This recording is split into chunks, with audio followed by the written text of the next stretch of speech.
Psalm 103:6, talked about it last time. The Lord works righteousness and justice for all the oppressed. Our problem is God doesn't work on our timeline. He he exists outside of our timeline, and he inserts himself. He sometimes invades our timeline, but he is not restricted by our timeline or by our desires, by our perceptions. One of the things I remind myself of with that verse is that he is working. He is at work. I don't always see it. In my own life, I often don't feel it. I'm very grateful that his work does not depend on my feeling it or my perceiving it. Okay. Verse 7. He made known his ways to Moses, his deeds to the people of Israel. The Lord is compassionate and gracious, slow to anger, abounding in love. Now this is very important to me. He made known his ways to Moses, his deeds to the people of Israel. Well, yeah. What is the Old Testament? It is the story of God making his ways and himself known to his people, Israel. But why would that matter to me? Well, it matters to me and to you for pretty much the same reason that history in general should matter to us. Because history, what's the function of history? I mean, I'm no kind of educated philosopher. I do realize, I observe in my own life's experience, I'll put it that way, that history serves to teach me. It teaches me what works and doesn't work. It teaches me where I came from. It educates me, and for what purpose? So that I don't have to make the same mistakes that others have made, so that I can be informed about the nature of the world, how it works, why it works that way to some degree, so that I can figure out how do things work and get on the working side of things, which I heard, oh goodness, more than 40 years ago for the first time, and it was the best definition of success I had ever heard. And so far, it's equally the best still. Okay. Why did God make his ways known to Moses and his deeds to the people of Israel? Because he wanted relationship with them. You simply can't have an actual relationship with someone that you don't share history with. Does that sound weird? Because it's true. Now, I've read a lot of biographies. I love, actually, some of my favorite books have been biographies. And when I have finished reading those biographies, I feel as though I knew the person about whom the book was written. But I didn't. I knew about them. I was not so much in relationship to them as a person as I was in relationship to the facts about them. Now, that's one of the problems with our relationship with God. It can often be only our relationship amounts to what we know about him. In order to have a real relationship, I have to have an encounter with the other. And when it comes to our relationship with God, it's very similar to the fact that I spoke of in verse 6, that God is not bound by my hopes, expectations, timeline, so forth. God is not bound by my desires. but he honors my desire to know him. Okay. So he made known his ways to Moses. One of the things that means is he didn't stay hidden. Do you ever feel sometimes that God has been in hiding? I mean, I sometimes do. Why are you hiding from me? Why are you, well, other psalmists and David himself said, why do you seem so far away? And then in verse 8, this is, I think it comes down to this is the essence of who God wants to reveal himself to be. The Lord is compassionate and gracious. I can be compassionate.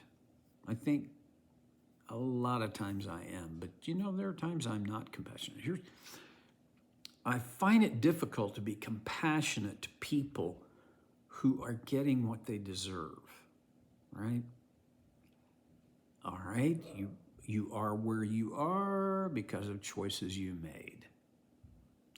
So I don't have much compassion for the situation you find yourself in because of the choices that you've made. I know that's mean. That's me. Notice this. God is compassionate and gracious, even though I don't know what the percentage would be, but it's a high percentage of the reason for how my life is going is because of the choices I made, and he does not box me out when I've made bad choices. He does not always intervene to interrupt the consequences of those choices, but he doesn't treat me without compassion, without grace because of that. For me, this is one of the richest, biggest things that I'm grateful for. He knows me to be the broken person that I am. He still has compassion. He still shows grace. Slow to anger, abounding in love. Let's talk about slow to anger. James says that if we want to live our best life, this is something we can model our life after God's nature. James says, be slow to speak, slow to get angry, quick to listen, slow to get angry. This is something I'm working on, but a lot of days it feels like I'm not making much progress. A lot of the time it feels that my sense of myself is that I've got a hair trigger for anger. I mean, there are days where everything makes me mad, where I don't care where I'm going, how fast I'm going, how slow I'm going. Everybody on the freeway, and I won't say all, but most of the places that I go, I have to go or I don't have to, but I choose to go on the freeway, and they are littered with idiots. They drive like they've not got a brain in their head. In short, they don't drive like me. Well, okay, and there are things that should make me angry. The injustice in the world, that's supposed to make me angry. So it's not like I want to eliminate anger from my life. I don't want to do that. I don't think if it's possible, it's not healthy. I want to follow Paul's word where he says, in your anger, do not sin. Don't give the devil a foothold. All right. So God is slow to anger. Does that mean, well, God never gets angry? Well, that is not what that means. And if you set it in the historical context in which it was written, David knew about God's anger. He knew that you could make God angry. You don't want to do that, but it can be done. But he is slow to anger. This is good news for me and good news for you. How many of the things that I do, these dumb, stupid choices, if he were not slow to anger, if he were quick to anger, the way I tend so often to be quick to anger, I don't think I'd be here. I think he would have rubbed me out. Well, he's slow to anger. And this is important. It's an attribute of his nature that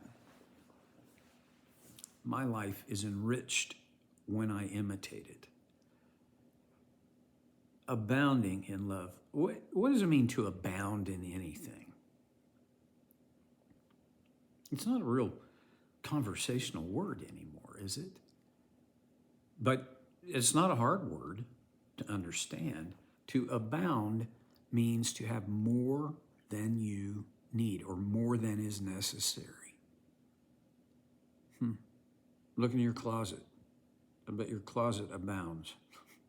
Mine does. And I'm trying to eradicate that and rectify the problem there. I'm trying to reduce so that my closet has what I need, but not a whole lot more. To abound in anything means that you have more of it than it is needed. He abounds in love.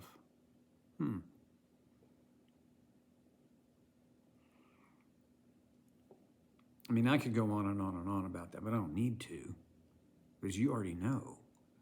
If God were not abounding in love, if he were not slow to anger, if he were not compassionate and gracious, we're toast. But he is. Now, I have a challenge. I've told you this before, so it's not like a big aha or anything. I'm a big advocate of journaling. I have friends who they just despise journaling, and that's okay. On the other hand, I have some friends that they agree with me. Journaling is a good way to keep my perspective and to continue to press toward balance. I want to challenge that you set some, however you want to do it, columns, spaces, whatever, but set it up where you have, okay, one heading is compassion. Another heading is grace. Another heading, it would be just slow to anger. And the first one is, and then the last one, is abounding in love. As though I look at this and realize you start with his compassion and grace and you end with his love, more than is needed. And then what I want to recommend is that you don't even need to look way back. You can probably look back on yesterday or whatever of today has transpired and discover something, sometime when God showed compassion, when he showed you grace, when he was slow to anger, when he was abounding in love. Look for those things and then acknowledge them by writing them down in those categories. This is how God is. It's not like, these are his attributes that are glorious and so far above and beyond us. No, these are attributes of the God who longs to have a deep personal relationship with us. He wants us to know about him, but only so that we can know him. All right. finished for today. I'll see you next time on So Care with Stevie Boy.